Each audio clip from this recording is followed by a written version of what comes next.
Shalom, salam sejahtera di dalam nama Tuhan Yesus Kristus. Kembali bersama saya, Pendeta Binsar Sianipar, BBS, dari Gaefu, Gereja Alkitab Allah Esa Firman Utama, gereja yang tidak berdasarkan doktrin, tidak berteologi, melainkan berdasarkan Alkitab saja. Jadi tidak tafsir-tafsir bebas ya. Kali ini Bapak Ibu sekalian, kita akan kembali ya mengupas tentang arti Injil ya.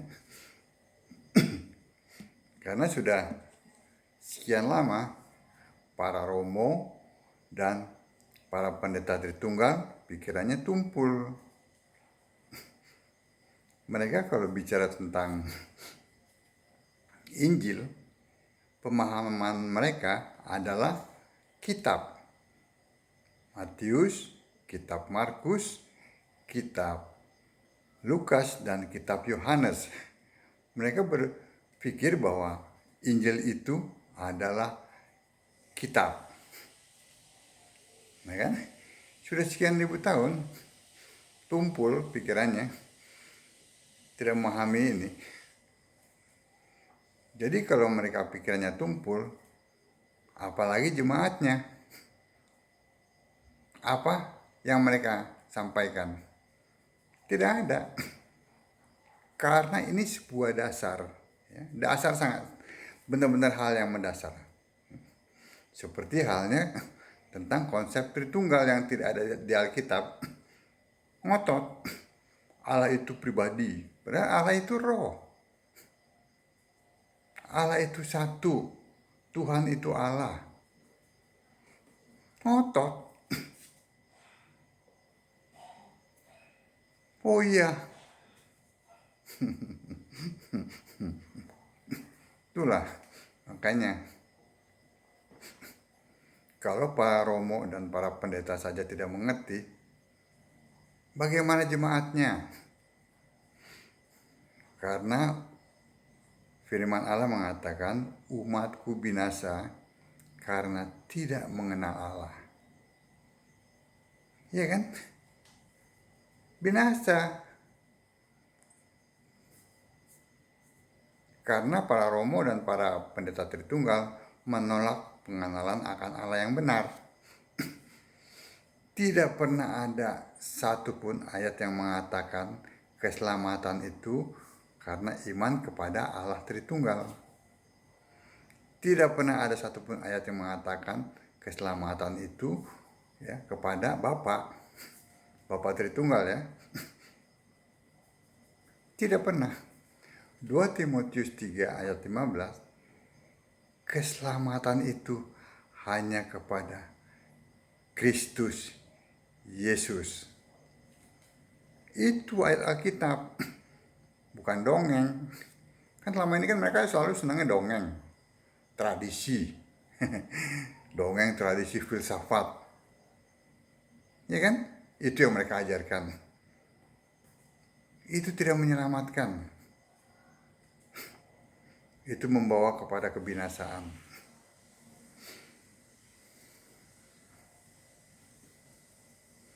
Hal-hal yang mendasar saja mereka tidak mengerti. Kalau ditanya mana konsepnya, oh mereka cepet-cepet nunjukin tuh. Kejadian 1 ayat 1 sampai 3. Padahal jelas-jelas tertulis pada mulanya Allah mencipta. Mencipta adalah berkarya. Itu bukan eksistensi Allah. Ya kan? Setelah kami dari gereja Gaefu ya menyampaikan eksistensi Allah adalah Yohanes 1 ayat 1. Nah sekarang sudah banyak perubahan ya. Mereka sudah mulai sedikit malu lah kalau bicara mengenai Tritunggal ya. Hanya karena masih terdoktrin oleh Allah pribadi pribadi satu, dua, tiga, maka beberapa orang yang menamakan dirinya apologet Kristen yang sebenarnya bukan orang Kristen itu tidak bisa menjelaskan mengenai bersama, kata bersama ya. Pada mulanya adalah firman. Firman itu bersama-sama dengan Allah. Firman itu adalah Allah. Karena masih terdoktrin kalau kata bersama, oh berarti ada dua, lebih dari satu. Begitu kan? Padahal Allah itu satu. Tapi ya mulai ada pergeseran lah. Jadi sudah tidak menonjolkan lagi Kejadian 1 ayat 1 sampai 3. Malu. Bahasa Indonesia saja tidak bisa mengerti. Soknya pakai bahasa Yunani, Ibrani, Arab. Ya kan? Nah sekarang kita kembali ke hal yang lebih mendasar lagi, yaitu Injil. Injil kok apa tuh kitab. Ahli bahasa lagi yang ngomong. Dokter. Mari kita buka kitab Matius. Ya. Kita buka Injil Matius, Markus, Lukas, Yohanes. Malu tuh.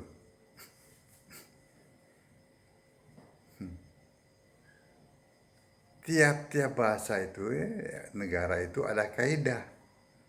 Itu harus diikuti. So, maunya lebih pintar dari Lembaga Alkitab Indonesia. Ya kan? Bagaimana mungkin, ya, saya kasih tahu ya, Injil itu diberitakan kepada Abraham. Kalau Injil itu kitab. Abraham ribuan tahun lebih dulu lahir, baru penulis ya, Matius, Markus, Lukas, Yohanes baru lahir. Itu ribuan tahun jaraknya. Masa iya penulisnya belum lahir, kitabnya udah diberitakan kepada Abraham? Ya kan? Tepok deh. Santai aja, santai. Malu. Zaman now, nggak bisa bohong. Injil kok kitab? Mari kita buka kitab. Mari kita buka Injil Lukas.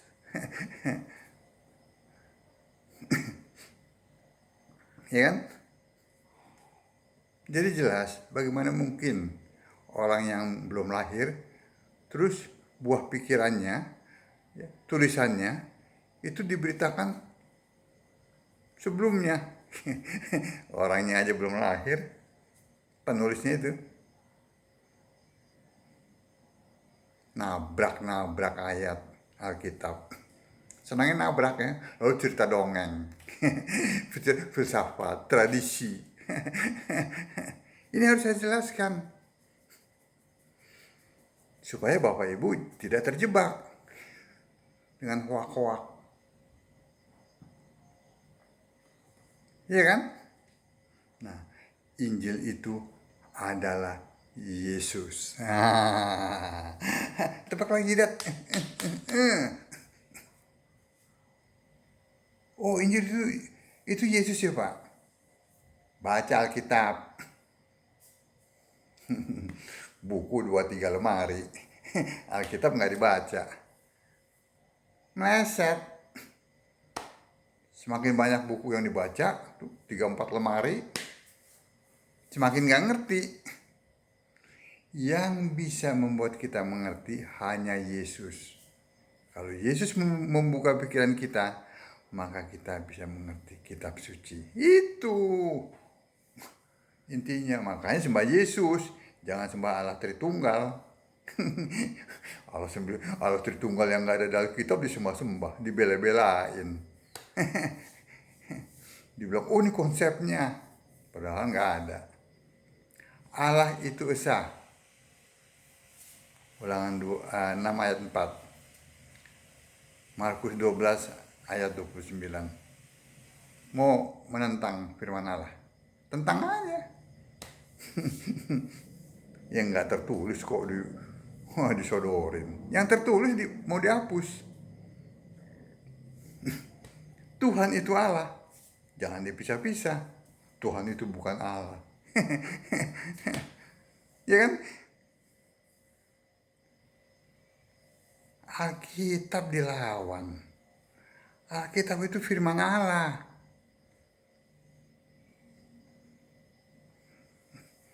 Nah, jadi kalau yang melawan Alkitab, melawan firman Allah, yaitu anaknya si bapak segala dusta.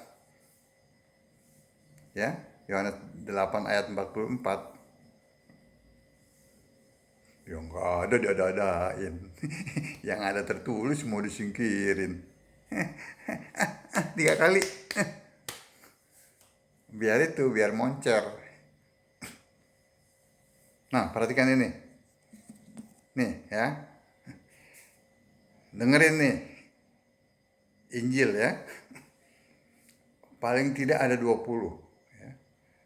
20 makna dari Injil. Ada Injil Kerajaan Allah, ada Injil Kerajaan Sorga, ada Injil Anak Allah, ada Injil Allah, ada Injil Mesias, ada Injil Yesus, Injil Tuhan, Injil kasih karunia Allah, Injil Anaknya, Injil Kristus, Injil yang lain, Injil yang berbeda, Injil manusia, Injil kepada Abraham, ya, Injil keselamatan, Injil berita Injil, Injil damai sejahtera, rahasia Injil, pekabaran Injil, dan yang terakhir tuh, ya paling tidak ada 20 ya, Injil yang kekal. Ya. Perhatikan itu ya, nanti saya sampaikan. Yang bukan Injil, ya, yang dikira Injil adalah Injil Matius, Markus, Lukas, Yohanes. Itu bukan Injil, itu kitab. 4 kali. 4 kali ya. Nah, itu bukan Injil, itu kitab. Bodohnya kok nggak nambah-nambah. Nah, kok pendeta, romo, mukalaf, jagoan kristolog, selalu menyebut Injil Markus, Matius, Lukas, Yohanes. Memalukan. Padahal gelarnya berderet-deret. Ya kan? Kayak dari Jakarta sampai di Surabaya tuh gelarnya. Tapi yang dasar nggak memahami. Yang jadi manusia itu adalah kalimatullah. Yang jadi manusia itu adalah firman Allah, perkataan Allah. 4 kali ya. Alkitab mengatakan firman yang adalah Allah itulah yang menjadi manusia. Allah yang jadi manusia. Itu hal-hal yang mendasar. Nggak ngerti. Padahal jabatannya. Lalu yang diajarkan apa yang diajarkan selama ini? Tadi apa? Yang bukan Injil dikira Injil ya. Padahal kitab Matius, Markus, Lukas, Yohanes. Yang kedua, Injil Barnabas. Itu kitab Barnabas. Kitab entah berantah ya. Para mukalaf tuh seneng, demen banget ngomongin kitab Barnabas. Padahal pikirannya juga entah berantah. Gitu kan? Yang kedua. Yang ketiga, Injil Perjanjian Lama dan Baru. Semua produk dari sekolah teologi punya pemahaman begitu. Juga para mukalaf ikut-ikutan sebut-sebut itu. Yang ketiga, nanti saya jelaskan mengenai Injil ya. Injil kanonik atau sinopsis. Itu kerjaannya siapa tuh bapak-bapak gereja tuh. Yang bukan nabi, bukan rasul. ya, mengangkat diri sendiri jadi nabi, jadi rasul. Yang pengikutnya senang benar tuh. Padahal nabi dan rasul ya, yang mengangkat itu adalah Yesus. Jabatan nabi dan rasul. Ah, dipuja-puja. Nih sekarang ya saya jelaskan, tadi sudah saya bacakan kurang lebih ada 20 ya. Injil Kerajaan Allah Matius 4 ayat 23. Artinya Yesus di kerajaan Allah sebagai Tuhan Allah. Wahyu 1 ayat 8. Yang kedua, Injil Kerajaan Sorga Matius 9 ayat 35. Artinya Yesus di kerajaan sorga sebagai satu-satunya Allah itu. Wahyu 4 ayat 2. Injil Anak Allah Markus 1 ayat 1. Artinya Yesus anak Allah bayi sampai umur 29 tahun. Injil Allah Markus 1 ayat 14. Artinya Yesus adalah Allah itu. Injil Mesias Kisah Rasul 5 ayat 42. Artinya Yesus adalah Mesias, Kristus, Tuhan Allah itu. Injil Yesus Kisah Rasul 8 ayat 35. Artinya Yesus yang benar-benar Yesus, bukan Yesus yang lain, ya. 2 Korintus 11 ayat 4. Yang ketujuh, Injil Tuhan Kisah Rasul 11 ayat 20. Injil Tuhan artinya Yesus adalah Tuhan yang roh. Kisah 2 ayat 36. Injil Kasih Karunia Allah Kisah Rasul 20 ayat 24. Artinya Yesus Allah sumber kasih karunia itu. Injil anaknya Roma 1 ayat 9. Artinya Yesus adalah anak manusia. Injil Kristus Roma 15 ayat 19. Artinya Yesus adalah Kristus. Injil yang lain 2 Korintus 11 ayat 4. Artinya Yesus yang lain. Injil yang berbeda Galatia 1 ayat 8. Artinya Yesus yang berbeda, Yesus yang lain 2 Korintus 11 ayat 4. Injil manusia Galatia 1 ayat 11. Artinya Yesus masih sebagai manusia. Itu sudah berlalu, sudah lewat ya. Injil kepada Abraham. Nah ini Galatia 3 ayat 8. Abraham artinya Abraham bertemu dengan Melkisedek, Yesus roh. Kejadian 14 ayat 17 sampai 20. Ya. Injil keselamatan Efesus 1 ayat 13. Artinya Yesus juru selamatmu. Berita Injil Efesus 3 ayat 6, Filipi 1 ayat 5 dan 7. Artinya berita atau kabar persekutuan di dalam Yesus. Injil damai sejahtera Efesus 6 ayat 11. Artinya Yesus Raja Damai Sejahtera itu. Rahasia Injil Efesus 6 ayat 19. Artinya rahasia Yesus. Pekabaran Injil Filipi 4 ayat 3. Artinya pekabaran tentang Yesus. Yang ke-20, Injil yang kekal Wahyu 14 ayat 6. Artinya Yesus Alfa Omega, Allah yang kekal itu. Nah itu maksud daripada Injil. Injil adalah Yesus. Sian kan? Makanya kalau belum paham mengenai Alkitab, jangan mengajar. Ya, jangan mengajar, ya. Nanti ajarannya semuanya salah. Tidak ada Allah Tritunggal di Alkitab. Yang ada Allah Esa. Namanya Yesus Kristus, Allah segala masa, sebelum segala abad, sekarang dan sampai selama-lamanya. Amin. Baca Alkitab. Sembahlah Yesus sebagai satu-satunya Tuhan Allah yang benar. Shalom.